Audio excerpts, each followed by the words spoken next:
¿Cómo están? Es un inicio de semana donde nosotros vamos a declarar la victoria en esta semana. Y si usted va a declarar la victoria en esta semana, usted tiene que estar animado, ¿no? Dile a que está a tu lado, no puedes estar aburrido. Dile, te acepto que llores.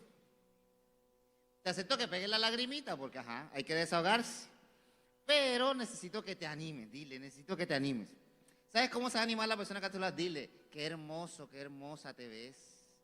Si tienes a tu pareja, dile, ay, qué preciosura.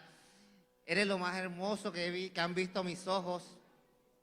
Dígale. Así como yo le digo a la de producción, mi amor, eres lo más lindo que han visto mis ojos, mi amor. Así dígale algo hermoso a la persona que está a su lado. Ahora sí, lo siento animado, ahora sí podemos estar en coinonía, en comunión.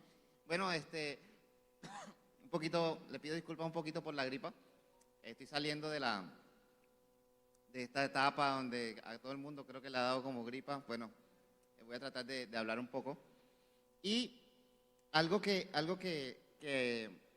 Dios me ha estado hablando en todo el mes inició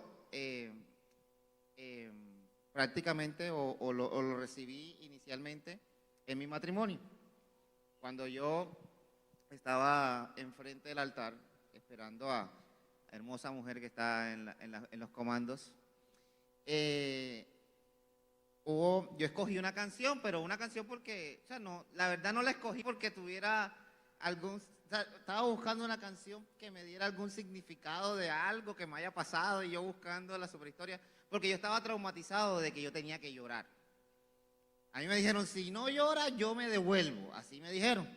Entonces, yo estaba buscando una canción así como toda, de esas que me haya tocado en la vida, que un proceso duro, que me haga recordar. Y yo decía, bueno, vamos a buscar una canción así de ese estilo, y no la encontré. Entonces, yo estaba asustado porque yo decía, bueno, se van a devolver, ¿sí? Y bueno, hubo una experiencia que sentí cuando me casé por lo civil. Yo me casé por lo civil 3 meses antes de casarme por la iglesia. Y cuando yo tuve el matrimonio civil, yo recuerdo que yo estaba en el baño y estaban mis suegros en la sala, estaba mi papá, estaban mis hermanas. Estaban esperándonos porque nos estábamos alistando para ir al lugar donde era el matrimonio civil. Y yo estaba en el baño cambiándome y de repente el YouTube, eso fue para mí de Dios porque ellos estaban escuchando otro tipo de música, ¿sí? Y de repente el YouTube en la playlist, como tenía la playlist de nosotros, comenzó a poner canciones pues, de la playlist que nosotros regularmente ponemos. Y comenzó a sonar una canción, que Mauro, yo no sé si te la sabes.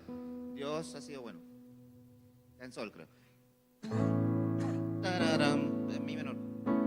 Tararán. Listo. Y comenzó a sonar esa canción y en la sala se comenzó a poner romántica. Y yo recuerdo que cuando salí del baño, yo me puse a llorar. Y yo le dije a Isis, bueno, ya lloré. Eso cuenta como llorada.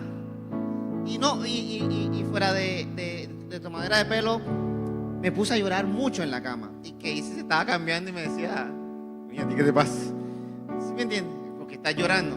De repente ella sale de la sala y le dice, ven a consolar a su hermano que está llorando.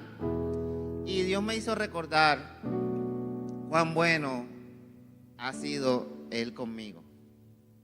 Y esa fue la canción que escogí en mi matrimonio por la iglesia, que dice más o menos así, nada más es corito. Mi menor. Si te la sabes, cántala. Dice, Dios solamente ha sido bueno. Dios. Bien difícil la canción. Ha sido.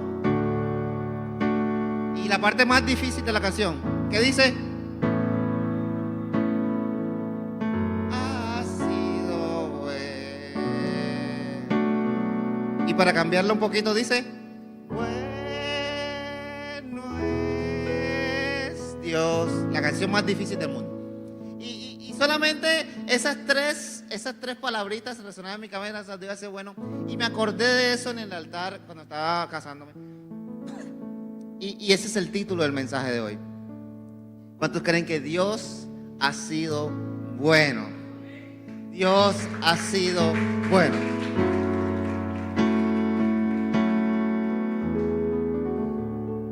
Hay una parte de nuestro proceso, de nuestras angustias, de nuestra parte difícil de nuestra vida, que nosotros comenzamos a lamentarnos. Y llegamos a un punto, porque es el mismo proceso para todos. Primero viene la resignación, eso lo han visto mucho en temas de psicología. Viene la resignación, después viene la aceptación, después de la aceptación viene el entendimiento, después del entendimiento ya tú tienes una nueva razón para vivir y entiendes por qué te está pasando lo que te está pasando. Yo quiero que hoy nos volemos la parte de la resignación y la parte de la aceptación. Porque ¿sabes cuándo el proceso llega a nuestra vida de una manera que ya sabemos que el proceso en nosotros está cambiando? Cuando decimos, Dios ha sido bueno. Porque mientras tú te estás lamentando, tú no estás diciendo que Dios está bueno, Dios ha sido bueno, sino que al contrario, le comienzas a echar la culpa a Él de todo lo que pasa. Ajá, ¿por qué Dios? ¿Por qué me está pasando esto? ¿Por qué me sucede esto? Yo te voy a llevar a un universo, a un cuento. Hoy te vengo a contar un cuento donde tú vas a entender por qué Dios ha sido bueno contigo. Y quiero que nos vayamos hoy sabiendo en esa parte ya que nos volvemos la resignación, que nos volvemos la aceptación, que salgamos de este lugar diciendo Dios ha sido bueno. Y el cuento inicia, mi serie favorita en Netflix se llama Suits, o La Ley de los Audaces en español. Es una serie para abogados, ¿sí? Se mueve en un universo de abogados. Es mi serie favorita, me la he visto como 5 veces, las 9 temporadas que tiene. Y ahí hay algo que le aprendí a Mauro, y que Mauro me lo confirmó cuando fue que estuvimos en tu casa el viernes, que él dijo algo. Aquí los abogados, Raiza, Betsy, no sé si Jaime es abogado, Jaime, Meli llamas, Lili. En la ley de los audaces, yo no sé si en Colombia aplica lo mismo, pero cuando hay falta de pruebas, cuando tú no tienes pruebas para algunas cosas, hay una cosa que vale, y es el patrón de la persona. No sé si aquí en Colombia aplica, pero en la serie aplicaba. Quizás la persona no es que cometa delitos tan seguidos, o sea, no que haya cometido un delito explícito, pero si regularmente demuestra un patrón, a veces eso lo utilizan como prueba para poder incriminarlo, ¿sí? Si la persona siempre, por ejemplo, eso se utiliza más que todo para temas como abuso sexual o abuso laboral o de ese estilo, no, sexual no tanto, pero abuso laboral y esas cosas, le miran a la persona el patrón que ha tenido. De todo. Exacto. Yo estoy hablando aquí en la profunda ignorancia, me corrijan en algún término. Pero Mauro decía una frase que a mí me quedó marcada el viernes y él decía, Dios siempre muestra un patrón sobre ti. Dios siempre muestra un patrón sobre ti. Y yo decía, bueno, si para una persona que está acusándose de crimen vale el patrón para demostrar una prueba fehaciente de lo que él está haciendo, entonces el patrón de Dios va a demostrar una prueba fehaciente de lo que Dios está haciendo sobre nosotros. Entonces yo comencé a analizar entonces cuál es el patrón de Dios, cuál es la forma como opera Dios regularmente. Y lo primero que nos damos cuenta es que Dios casi siempre utiliza algo que se llama el silencio. En las iglesias nos enseñan siempre que Dios te habla, Dios te habla, Dios te habla. Y hay gente que se frustra porque ahí está pasando por un silencio de Dios. Entonces Dios no le habla. Y a veces eso es lo primero que nos hace entrar en la prueba de lo que tenemos. Yo hoy voy a contarles una historia donde voy a especificar que no voy a hablar tanto de lo que nosotros tenemos que hacer para mover a Dios, sino que voy a hablar de lo que ha hecho Dios y preguntarnos si nos está moviendo a nosotros. Regularmente en las iglesias predicamos mucho, y es así, de lo que nosotros tenemos que hacer. Pero yo hoy quiero centrarme en lo que Dios hace. Y que así como hay cosas que tú haces que mueven a Dios, las cosas que Dios hace deben moverte a ti. Hacer algo diferente. Entonces, vamos a hacer una analogía. Estoy haciendo una introducción grande pues para que me entiendan, porque después, para no explicarlo después. Y mientras contamos ese cuento, vamos a hablar de un término que se llama bienaventuranza. Diga conmigo, bienaventuranza. La palabra bienaventuranza viene de dos raíces. Una hebrea que es ashrei. Diga conmigo, ashrei. Es A-S-H-R-E. Que significa dichoso, feliz, bendecido por Dios. Que es como queremos estar todos. Nadie dijo amén, yo solamente. Y la segunda etimología griega, que me gustó mucho, que es Macarios. Macarios. ¿Qué significa? Seres situados por encima de las penas y las fatigas. Esta está chévere. Mientras uno hablaba de dichoso, feliz, contento y tal, la etimología griega lo llama seres que están por encima del problema. Y me llamó mucho la atención, porque entonces los bienaventurados no son aquellos que no tienen problema. ¿Cierto? Lo que a mí me dice el significado es que los bienaventurados no son personas que no tienen problemas. No son personas que no tienen dificultades. Los bienaventurados son aquellos que están por encima de las dificultades, por encima de los problemas. Y vamos a empezar a contar este cuento ya que hice la historia. Resulta que había una persona que se llamaba Dios. ¿Que se llamaba cómo? Y él decidió crear al mundo. Él decidió crear un universo. Él decidió crear algo. Por las razones que sea. Por las razones de... Él decidió crear el universo por amor a su humanidad. Y cuando él crea el mundo, en los primeros libros de la Biblia, en Génesis capítulo 1, ¿qué dice Dios de lo que creó? Que todo era bueno. ¿Dijo que todo era malo? Dijo, todo era... Ok, ¿y qué pasó? Gracias. Gracias. ¿Que todo era? Mi hermano mío, gracias. Que todo era bueno. Pero entonces, aquí me nace la primera pregunta del cuento. ¿Qué pasó?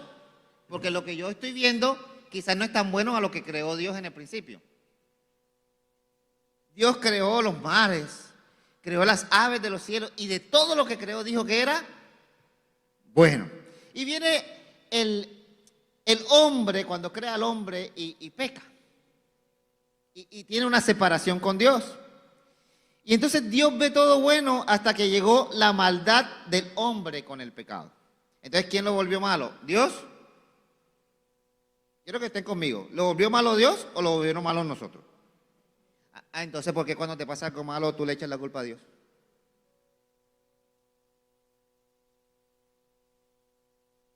Si la lógica es la misma. La creación que hace Dios sobre ti, ¿es buena o mala? Es buena. ¿Quién la volvió mala? Yo.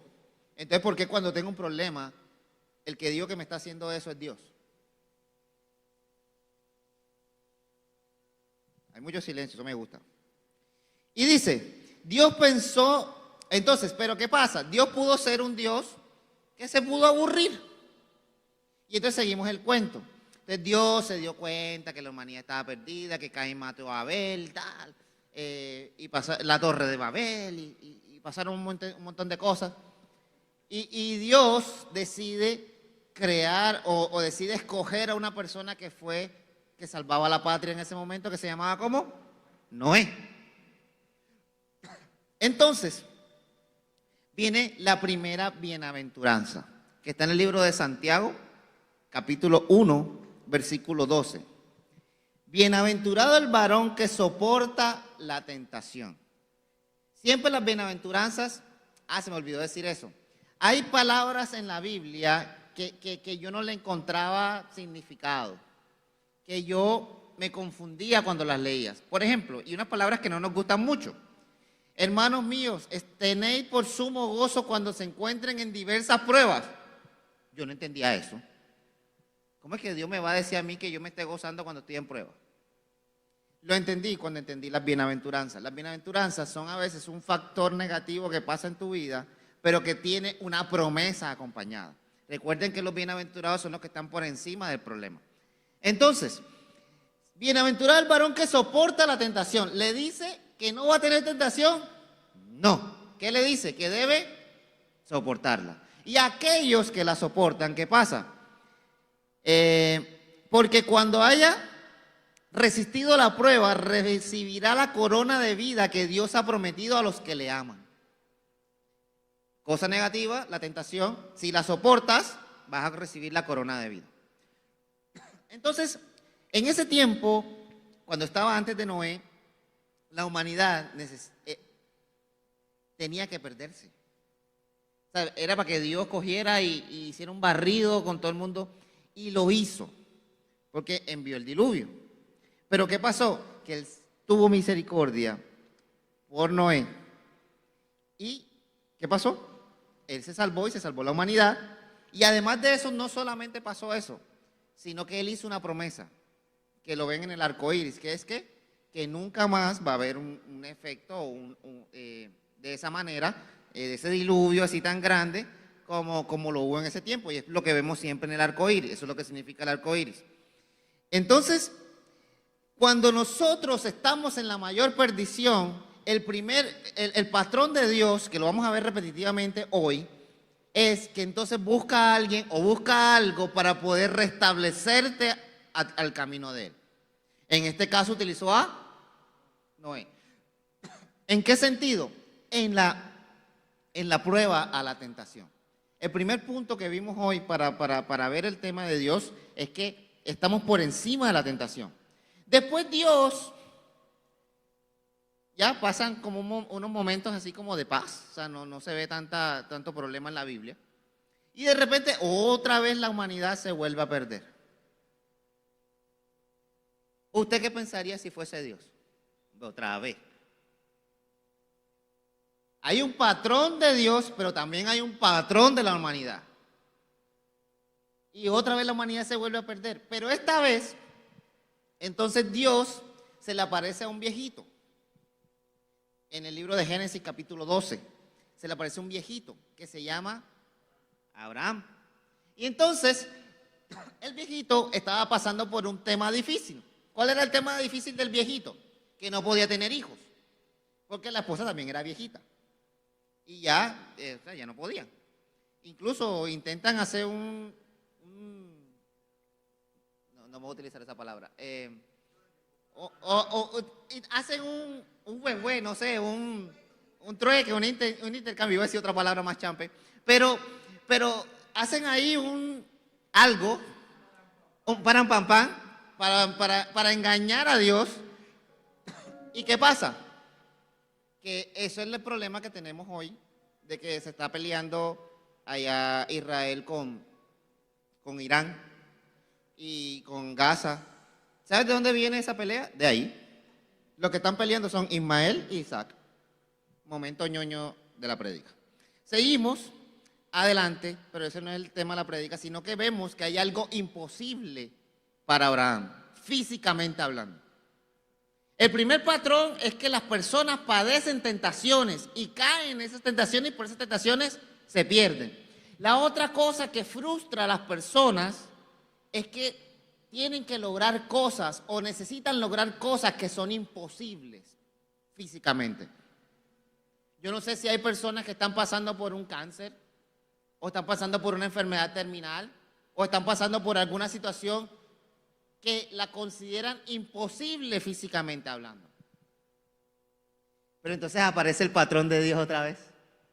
¿Y qué le dice? Tú vas a tener un hijo. Para toda situación difícil que tú tienes, que te frustra, que tú consideras que no vas a poder, que tú consideras que no vas a seguir adelante, siempre va a haber un Isaac para ti de promesa de Dios. Siempre va a haber un Melquisedec sobre ti que te va a bendecir. Siempre va a haber una palabra de Dios que te trae una promesa que va a salir de esa dificultad. Y ese es el patrón de Dios. Primero, Él te va a ayudar a soportar la tentación. Pero segundo, si tú te consideras que hay algo que ya no aguantas más, que consideras que no va a poder, que no sé, que hay una persona que no va a poder cambiar, que tú no vas a poder perdonar a esa persona, que hay una situación de salud que tú consideras que no va a seguir adelante, siempre va a haber un Isaac para ti. Siempre va a haber una promesa para ti, porque ese es el patrón de Dios sobre tu vida. Y aparece la segunda bienaventuranza, que está en el libro de Mateo. En el libro de Mateo 5 habla de todas las bienaventuranzas. Dice, bienaventurados los que lloran, porque ellos recibirán consolación. Mientras tú piensas que no puedes, mientras tú lloras, mientras tú te lamentas, tienes que considerar que Dios está en el silencio preparando un Isaac para ti. Quizás no te lo está diciendo directamente, pero Él está trabajando. Él está trabajando en Ur, Él está trabajando en Canaán, Él está trabajando en Sara, Él está trabajando en las personas que te rodean para que llegue tu Isaac. Y lleguemos al proceso de que Dios le pudo dar a Abraham Isaac. ¿Será que Abraham se lo dio así como creó a la humanidad, que creó el polvo, al hombre del polvo de la tierra? No, tuvo que utilizar a Sara. Y tuvo que cambiarle el nombre a Sara. Tuvo que transformar la mentalidad de Sara, porque Sara los espió. ¿Y qué pasó? ¿Qué hizo? Se echó a reír. Hay personas que se reirán de tu milagro imposible. Hay personas que te pondrán en contra. Hay personas que te dirán que no vas a poder seguir adelante. Pero Dios en el silencio está haciendo que esa persona cambie. Está haciendo que la situación cambie. Que el vientre de Sara cambie. Que no sé, esto al nivel espiritual es así, pero a nivel ahora en la actualidad. Dios está haciendo, está preparando un doctor que es el que te va a sanar, que te va a operar. Dios está preparando a un inversor que es el que te va a dar a ti para cualquier cosa. Yo no vengo a darte aquí positivismo, pero ese es el patrón de Dios sobre nosotros. Y es lo que nos hace perder la fe muchas veces, que pensamos que es imposible. Y Dios te recuerda siempre, ya van 2 veces que Dios le recuerda al mundo, que mereciendo la muerte, le da promesa. Segundo patrón. Primero, que sobrepasa las tentaciones. Segundo, que te consuela, que te da promesa. Este es chévere, el que viene. Listo, ya después nace Isaac, después viene Jacob. Hubo la pelea de Jacob con Esaú. Y después nace ¿quién? José. Nace José. ¿Y qué pasó con José? ¿Qué le hicieron los hermanos? Lo vendieron. José vendió, los hermanos vendieron a José. Y no solo lo vendieron. Después de ahí yo digo que a José le cayeron las 7 plagas de Egipto. O sea, después de eso lo venden, lo llevan a otro lado, se porta bien, la esposa de Potifar, le hace un baile, lo que sea, él huye, lo culpan, lo meten en la cárcel. O sea, al man le pasó de todo. Comenzó a sufrir persecución a causa de sus hermanos. Y la tercera cosa que desmotiva a la gente es cuando comienza a sufrir persecución. Entonces comienza que hay mucha gente que te ganaste a una persona en el trabajo que te tiene la contra. Que te ganaste en tu familia a alguien que te tiene la contra. Que entonces comienzan a criticarte. Además que no solamente la persecución es entre personas, también es entre situaciones. Vemos que José pasó a la cárcel, entonces estás pasando por la inmunda, en el trabajo te está yendo mal, comienzas a sentir la persecución del enemigo, comienzas a sentir todas las cosas que tú puedas sentir por el mundo. Te caes en una enfermedad, te enfermas y después te vuelves a enfermar otra vez y después no sales de una cuando te coge la otra virosis, cuando entonces se te enferma después te sanas tú, se enferma tu hijo, se enferma tu mamá y comienzan a perseguirte, a perseguirte. Y es una de las cosas que desmotivan a la gente para creer y para tener fe. ¿Están de acuerdo conmigo? Pero escucha esto. Bienaventurados, Mateo 5, 10 y 11. Bienaventurados los que padecen persecución por causa de la justicia, porque de ellos es el reino de los cielos. Bienaventurados sois cuando por mi causa vituperen y os persigan y digan toda clase de mal contra vosotros mintiendo. Gozaos y alegraos, porque vuestro galardón es grande en los cielos, porque así persiguieron a los profetas que fueron antes de vosotros. Dios te está diciendo, no importa que estés sufriendo persecución, no importa que estés sufriendo prueba, no importa que salgas de una y te metas en otra, Dios está preparando a un copero y a un panadero. Dios está preparando a alguien que es el que te va a exaltar. ¿Qué se iba a imaginar José? que a un sueño que se le revela a un copero y a un panadero, eso lo iba a exaltar, porque el copero se acordó cuando llegó del gobernador de Egipto, después de mucho tiempo, y se acordó de José. Lo que hagas en el momento de prueba, aunque Dios no te esté respondiendo, Dios está trabajando. Dios envió al copero para que estuviera en la misma... ¿Ustedes creen que no Dios mandó el copero para que estuviera en la misma cárcel de él, que tuviera el sueño precisamente cuando él estuviera ahí? Y que le preguntara y que lo reconocieran como judío. Bueno, en ese tiempo no era judío todavía. Que era del pueblo de Israel, tampoco era el pueblo de Israel. Que era el escogido por Dios, que era de la promesa. Que era hebreo, gracias. Que era hebreo. Y en ese preciso momento, en ese preciso instante, fue cuando Dios, sin decirle una palabra a José, actuó para exaltarlo. Dios no le habló a José cuando le entregaron a sus hermanos y estaba en el hoyo. Dios no le habló a José cuando estaba con Potifar. Dios no le habló a José cuando estaba en la cárcel. Incluso cuando Dios exaltó a José, no le habló. Simplemente Él estaba actuando en su silencio, Él estaba actuando y preparándote el camino para que tú llegaras. Y entonces, ya saben la historia. José le traduce el sueño al copero, al otro lo matan. Y el copero sube y el gobernador tiene el rey tiene un sueño, nadie lo interpreta. Y el copero se acuerda que hace 2 años, un hebreo que estaba allá en la cárcel le interpretó el sueño y lo llaman. Y es cuando él interpreta el sueño. En ese momento estaba por llegar a la tierra un momento de sequía, que era el sueño del rey. 7 años de vacas flacas, 7 años de vacas gordas. Pero ¿sabes qué hizo Dios con el pueblo? El pueblo quizás si se hubiese quedado en Canaán, se hubiese quedado allá donde estaba, hubiese padecido hambre. Incluso padeció hambre en un tiempo. Mientras Josué perdonaba, pasó un tiempo donde ellos pasaron hambre y llegaban a Egipto a pedir cosas. Dios tuvo que colocar a José en el trono para salvar a su pueblo. Y reintegramos nuevamente el patrón de Dios. Cuando el mundo del pueblo hebreo estaba perdido, nuevamente Dios utilizó a José para proveerle. Pero la situación con José no era fácil, porque los hermanos los habían vendido. Y ahora los mismos hermanos son los que le estaban pidiendo ayuda. Quizás los hermanos no lo reconocieron, pero él sí reconoció a sus hermanos. Y había otro proceso sobre José, y José tiene 2 bienaventuranzas. Uno era bienaventurados los que sufren persecución, porque de ellos es el reino de los cielos. Y lo vivió porque se le volvió el segundo al mando en Egipto. Pero entonces después llegan los hermanos y es otra prueba para José. Y es cuando nosotros estamos bien, o quizás hemos sufrido mucho, así como José, y llega alguien a pedirnos ayuda. Y fue alguien que nos hizo daño. Yo te pregunto, ¿con qué facilidad tú puedes perdonar a esa persona y ayudarla? Es otra cosa que desmotiva.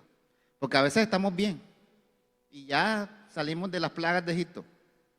Pero entonces por una sola cosita volvemos a caer. Y vinieron los hermanos. Y mientras José estaba sufriendo persecución en las diferentes etapas de su vida, él estaba pensando, Dios estaba pensando un escenario con el copero y con el rey. Pero además, Dios estaba preparando un escenario para José para poder bendecir su casa. Solamente necesitaba una cosita de José. ¿Cuál? Que perdonara. Y a veces la bendición no llega a nuestra casa porque no perdonamos. A veces te preguntas, ¿por qué si estoy bien? ¿Por qué si sufro vituperio, persecución? ¿Por qué si estoy en Dios? ¿Por qué no llega la bendición a mi casa? ¿Por qué yo sigo en lo mismo? Quizás porque no has perdonado. Quizás porque no has sanado algo con tu familia. Mira que la bendición que le dio Dios a José no era para José solo, era para todo su pueblo. Y tú tienes que entender que todas las bendiciones que tú tienes para tu vida son para todo el pueblo de Dios. Eso no se escuchó bastante amén. Porque ahí sí. Oramos aquí por nuestro carro, pero entonces cuando viene el carro, el hermanito no le dan chance.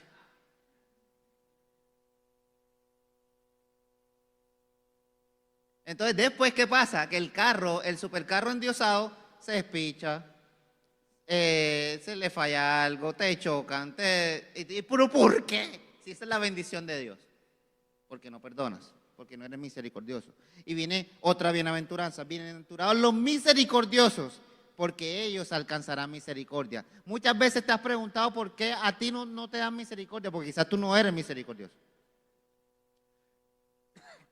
¿Ok? Mauro, escucho mucho silencio. Después de eso, estaban, otra vez que pasó, es que el pueblo de Dios era una cosa loca. Era no, es. Somos. Sí, porque yo estoy ahí metido.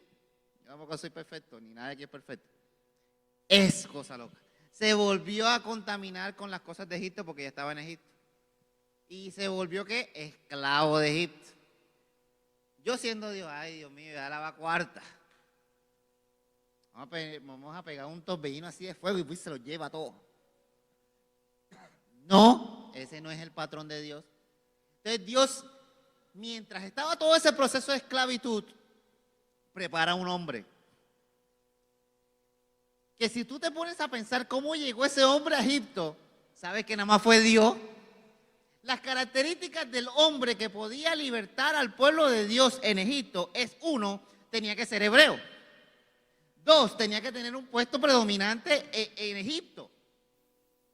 Y yo les hago una pregunta, ¿será que en esa época era posible que esas dos cosas pasaran? El único era José. ¿Y qué dice la Biblia? Que cuando murió José, el rey, el faraón, se olvidó de José. Ya no existía José. Y entonces nace una persona que se llama, ¿cómo? Moisés, hebreo. Y da la casualidad que estaba en un momento de persecución matando a los hebreos y la mamá la mete en el río. Y qué casualidad que se estaba bañando la hija del faraón. Y qué casualidad que se la encontró. Y qué casualidad que la concubina de la faraona era la mamá del peladito. Qué casualidad.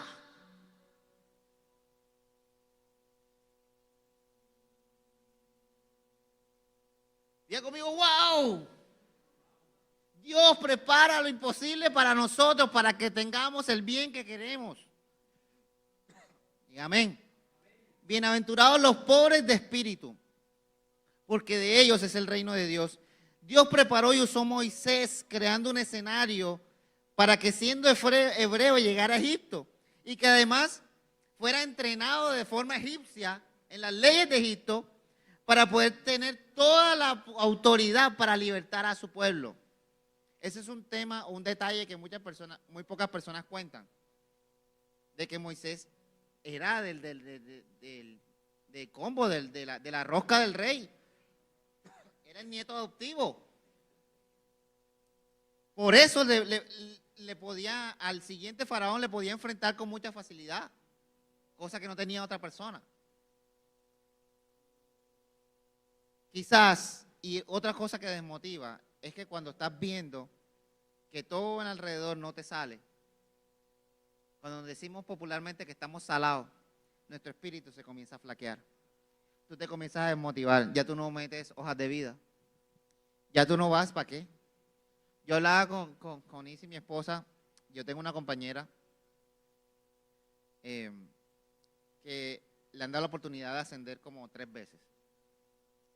Y ella dice, no, yo no voy a meter la hoja de vida, ¿para qué? Si yo sé que no me van a coger.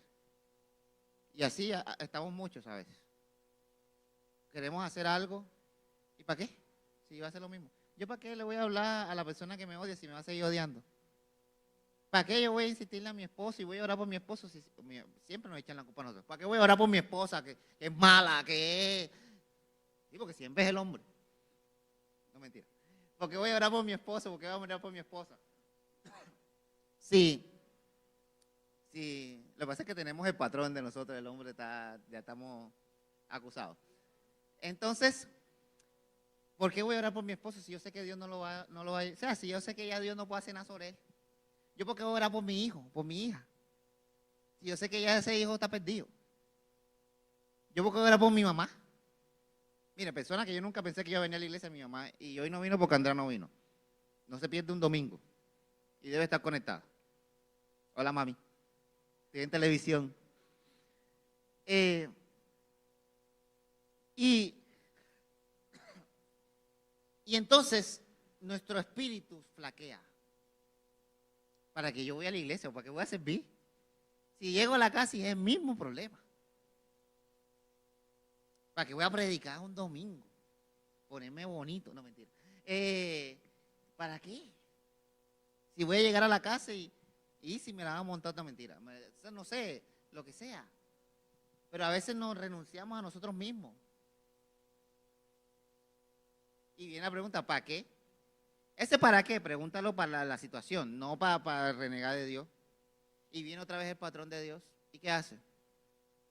Escoge un líder como Moisés y libera al pueblo de Israel, dándole el espíritu que necesitaba en ese momento para que él pueda resurgir. Eso nos enseña algo a nosotros. Que mientras tú estás lamentándote de que nada sale, que estás en esclavitud, Dios está preparando a esa persona que te va a ayudar a ti para poder sacarte y levantarte ese espíritu. Puede ser Mauro, puede ser Melissa, puede ser cualquiera, o puede ser un hermanito. A mí me pasó con Gira, ¿qué se llama, Mauro? La del testimonio. A mí me pasó con Gira, que estaba pasando por una situación en mi cabeza. Yo tenía un mundo porque de pensar que por un momento tú ibas a tener cáncer es algo que carcome. Y Dios utilizó a Gira para darme paz. Una persona que ni conozco. En una oración a las 4:30 de la mañana. Y me dio el espíritu que yo necesitaba para seguir adelante. Así va a llegar alguien, o el mismo Dios te va a inyectar de su espíritu sobre ti y va a hacer que sigas adelante. Voy a ir terminando porque ya me estaban mirando chévere. Después viene la temporada, viene la conquista de Egipto, Josué conquista la tierra de Canaán y hay cierta paz. Todo era victoria, todo era victoria, todo era victoria, todo estaba chévere. Pero ¿qué pasó? Murió Josué. Y se embolató otra vez la cosa. El pueblo de Israel volvió a... ¿Y qué creen que hizo Dios? Los exterminó, así está. No, volvió a escoger a unas personas que se llamaban jueces para que juzgaran en ese tiempo. Y lo importante es que en el libro de Jueces, al final de cada capítulo o al final de la historia de cada juez dice, y hubo paz por tanto tiempo. Siempre decía, Gedeón, Sansón, Jefté, Débora, todos los jueces, y hubo paz por tanto tiempo. Otra cosa que nos aleja de Dios y nos hace refunfuñar de Él es la falta de paz. No tienes paz. No tienes paz en tu relación. No tienes paz en tu trabajo. Y dice, bienaventurados los pacificadores, versículo 9 del capítulo 5 de Mateo, porque ellos serán llamados hijos de Dios. Cada vez que el pueblo de Israel caía, Dios traía un juez para que trajera paz al pueblo por un tiempo. Cada vez que tú vayas a caer, cada vez que tú vayas a sentirte desmotivado, va a venir Dios con su espíritu y te va a levantar. Voy a ir rápido para... Después viene el periodo de Saúl y David, después vienen los reyes. Voy a saltarme esta parte. Después viene Saúl, David, los reyes y demás. Y en el libro de los reyes, ¿qué pasaba? Que en el pueblo de Israel sí estaban echados a perder todo. En el pueblo de Israel se divide en el reino del norte, en el reino del sur. Entonces el reino del norte se llamaba Israel y el reino del sur se llamaba Judá. Y entonces Israel hizo todo lo malo y terminaron exiliados en Siria.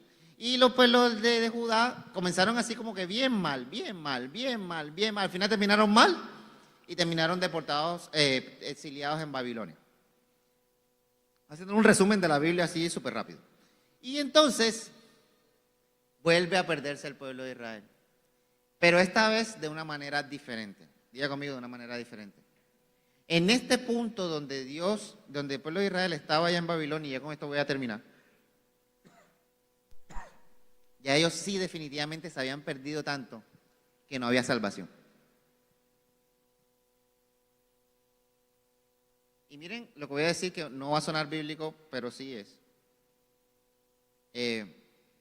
Dios no podía detener el juicio sobre el pueblo. Esta vez, aunque el patrón de Dios quería salvarlo, esta vez Dios no podía. O sea, ya se habían escarriado tanto que a Dios no podía. No podía. No podía salvarlos. O sea, ya tenía que, porque si los salvaba, se volvía un Dios mentiroso. No permisivo, mentiroso, porque él había ya lanzado un juicio. Y ya no podía echarse para atrás. Y ya el pueblo de Israel estaba echado a perder. Y ya el pueblo no tenía salvación. Y ya el pueblo, aquí sí, Mauro, te pido que me pongas romántico. El pueblo no podía salir. Por mucho que hiciera el pueblo, por mucho que Salvador saliera, por mucho que persona que quisiera salir, que hacía lo bueno, ya no podía hacer nada por el pueblo. Y yo no sé cuántos de nosotros en esta mañana ya nos sentimos así, que ya lo perdimos todo. Que ya sentimos que no tenemos salvación. Que ya sentimos que el juicio de Dios ya viene sobre nosotros. Que le hemos dicho a Dios, ¿sabes qué? Llévame. O le hemos dicho a Dios, ¿sabes qué? Yo te mando a mi esposo. Sí. Un cuchillazo en el pescuezo y ya, te lo mando directivo. Sí. Oh. Le digo que se arrepienta 2 minutos antes de que yo le pegue el cuchillazo. Y va al cielo. Ya no tenemos salvación. Estoy siendo un poquito trágico. Pero es para que tú entiendas a qué nivel ya estaba el pueblo. Ya no había Moisés que lo salvara. Ya no había Gedeón que lo salvara. Ya no había David que lo salvara. Ya no había José que lo salvara. Ya no había Abraham que lo salvara. Nadie. Y pasó algo que se llama el periodo intertestamentario. Que pasaron 400 años donde Dios no habló por medio de profetas. Y tras de que estás perdido, estás en esclavitud, no puedes hacer nada, Dios está en silencio. Y yo no sé cuántos de nosotros hemos llegado a esa situación, donde todo lo que está alrededor es adverso, no ves nada positivo de lo que tienes. No ves que te sale algo, todo te sale mal. Vas a una entrevista de trabajo y no te cogen. Intentas hacerle una cena romántica a tu esposa y resulta que eso es lo que le hiciste no le gusta. Esas cosas pasan. ¿O no? Intentas ser romántico con tu esposa y tu esposa ya está en un nivel de como de aburrimiento, que ya intentas llegar donde tu familia y a tu familia todos te odian. En el trabajo hasta que te echan. Se te levantaron 4 del trabajo. ¿Ah? ¿Cómo? Entonces, yo quiero que te detengas ahí en ese momento, en ese instante, y te preguntes cómo se sentía el pueblo de Israel al saber que nada de lo que pudieran hacer los iba a salvar. ¿Cómo te sentirías tú al saber que cualquier cosa que tú hagas no te va a salvar, ni te va a sacar del problema?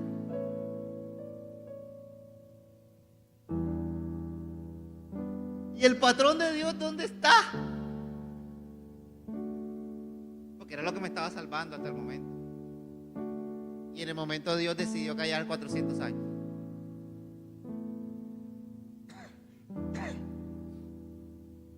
Pero el patrón de Dios regresó. Él no podía detener el juicio que iba para ti de muerte. Él no lo podía detener. Él no lo podía derrumbar. Él no podía ser mentiroso. Él te lo tenía que hacer. Tú debías morir. Y en muchos casos les digo, hermano, a veces nosotros deberíamos morir. Sé que es una palabra fuerte, pero sí. A veces con las cosas que hacemos, por muy bien que hagas, entonces a Dios se le ocurrió una grandísima idea. A Mauro. Una idea que solamente se le ocurre a él. Él tenía el juicio.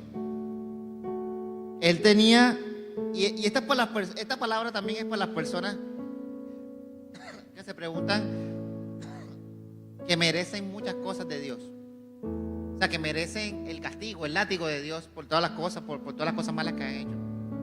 Y se agarran de ahí para no creer en Él o para alejarse de Él. Pero a Dios se le ocurrió una idea. ¿Y ustedes creen que la idea era otra vez escoger a alguien del mundo? ¿O la idea era echar para atrás su decisión? ¿Qué creen que hubiese pasado si Dios se hubiese echado para atrás? Hoy no tuviéramos fundamento para defender a Dios, porque no es omnisciente ni omnipotente. El juicio iba. Y a veces, hermano, el juicio va sobre ti, a veces. Va directo. Pero a Dios se le ocurrió una idea. Y entonces Él manda a su Hijo. Una persona que no es del mundo. Una persona divina. Una persona cercana a Él. Que aún tú mereciendo lo que tú merecías, aún Él sabiendo lo pecador que eres, aún sabiendo lo abandonado que estabas de Dios, aún sabiendo lo alejado que estabas de Él, Él decide sacrificar lo más valioso para Él. Y entonces el juicio de la humanidad sí fue, solamente que no lo recibió la humanidad, lo recibió su Hijo. Y volvió el patrón de Dios sobre nosotros. Y entonces, cuando uno se entera de esas cosas, te das cuenta que aparece un término, dos términos grandes sobre la humanidad, que es misericordia y gracia.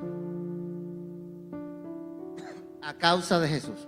Antes de eso no se hablaba de misericordia y de gracia, de esa manera como se habla ahora. Y quizás muchas cosas de las que tú hoy ibas a padecer, las vivió Jesucristo en la cruz del Calvario.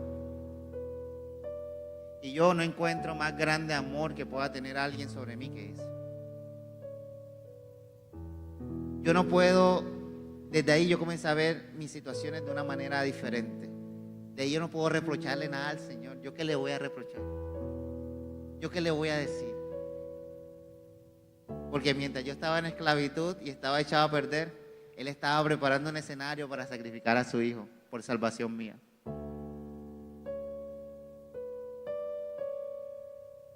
Y esa salvación es la que hoy me levanta todos los días. Es la que te debes aferrar.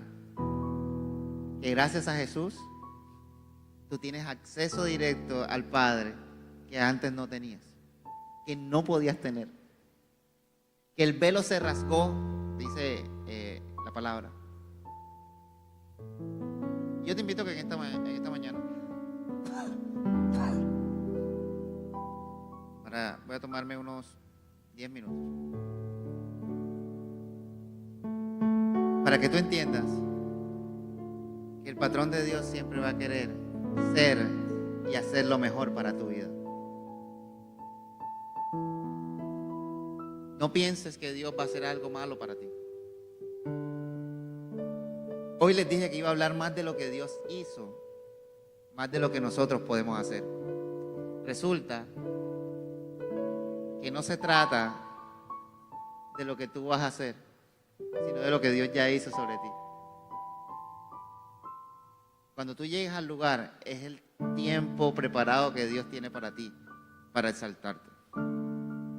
Es nuestro deber estar con Él. Es nuestro deber aceptar a Jesús. Pero yo hoy quería hacer más énfasis en lo que Él ya hizo.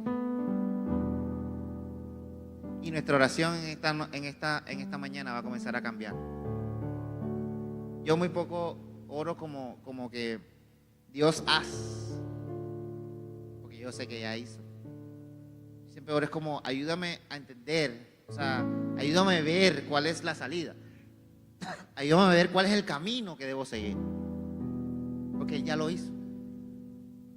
Se lo demostré ahorita. Dios preparó el copero para José. Dios preparó a Moisés para el pueblo de Israel. Dios preparó múltiples escenarios para que tú te exaltaras.